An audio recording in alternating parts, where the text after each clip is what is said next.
What's going on? NC Bohunk 42 bringing you another figure review for the Marvel Legends line Daredevil Series 3. This is the movie version of Daredevil based off the 2003 movie starring Ben Affleck. I've seen a lot of videos already doing a review for this guy, and the consensus seems to be that this figure is absolute junk. But I am actually one of the few people who really enjoyed the Daredevil movie with Ben Affleck. I personally didn't think it was all that bad than what everybody made it out to be. So I had to have this figure. It was really pretty cheap on eBay, so I got it for like, a couple bucks. But there were two variants of this figure in particular. A lot of the ones that I've seen on YouTube are the one that have Ben Affleck without the stubble. This is actually the bearded variant, and I don't know if the camera will pick it up too well, but we'll take him out of the package, and you can see, we'll see him up close. But just like the old school Marvel Legends, prior to like 2006, it's clamshell packaging, plastic, cardboard backing with a copy of a comic book, which is Daredevil number 164.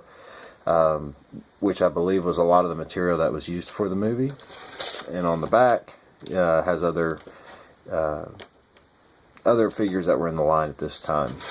So we'll open this up and take them out of the package, and we'll take a look. Okay, so here's Ben Affleck out of the package. I really tried to find the best thing about. Well, let me rephrase that. I tried to find the good out of this figure. It's not completely terrible as far as the likeness. I think this is extremely, really, actually, this is very good for the likeness of the movie. But for a Marvel Legends, I mean, I have to agree with everybody else. This figure, it really sucks. It's got just like old school articulation from this solid trunk. The shoulders are not ball jointed. They're just, I mean, this is like an action figure that was reused from like 1995. This reminds me of like the old Kenner action figures, with the difference being that they just upgraded the ankle, feet, and wrist and hands. But everything else, I mean, even the head is fixed. But other things, this joint here is extremely too loose for my taste. I'm not impressed with that.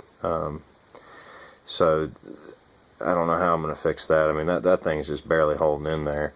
On this hand, you can see it was just really crappy paintwork. It looks like the silver was just kind of smudged on there, whereas here it's actually molded. It looks a lot better.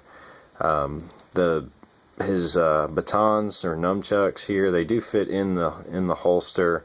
The holster is actually cracked and removed from here, so there's this thing here slipped through quality control, and I mean, this is just a piece of junk. But I had to see for myself. Being a fan of the Daredevil movie that a lot of people said was crap, I really got to be honest, this figure lives up to that movie. I mean, this is just not that good. But we'll take a look at articulation. Okay, so the head moves around 360 degrees. You have a slight movement down and up, not very much, like I said, just slight. He has a solid trunk, torso, so it does spin 360 degrees. His arms go 360 degrees vertical, single jointed elbows. He's got the wrist swivel and the finger joints, and the wrist is also on a pivot. His knees single, ankles and foot, he's got a joint there. He's got a calf swivel, and he's got the ankle pivot and the toe joint. Okay, this is a short meat and potatoes review. That's pretty much all I got. I'm gonna have to be in agreement with the majority of the other people and what they said. The figure is really not that good. I'm not that impressed. As far as the articulation, it is terrible, downright terrible. This is really the only pose you can do.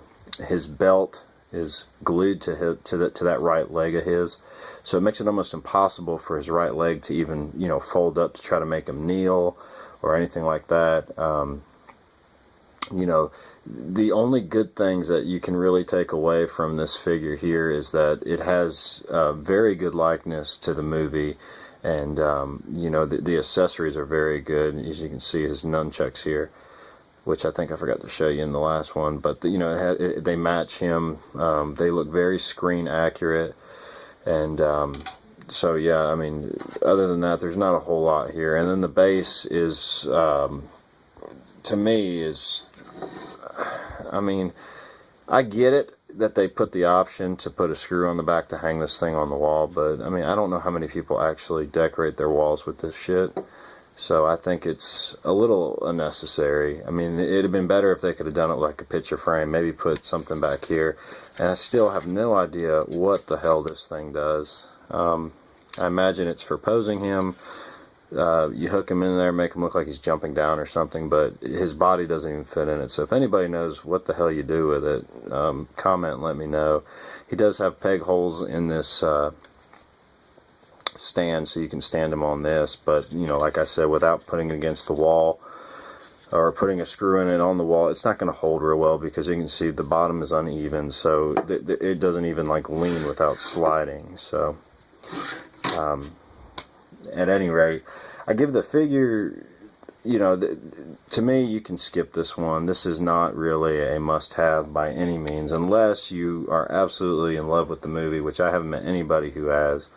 You know, I enjoyed the movie. I really, really enjoyed the director's cut, and the only reason I got this one was because it had the bearded, this was the bearded variant, and I'm trying to collect all of the Marvel Cinematic Universe, so all the movies leading up to, you know, the Iron Man, Thor, Captain America, Avengers era of movies. So these were the kind of forgotten children of the Marvel Universe. So that's really the only reason I have it. But I would say skip it, unless of course you're a fan of Daredevil and you collect them. Then you know, it's not gonna set you back too far. But so that's all I got on this review. Thank you for watching, and please subscribe. Thanks.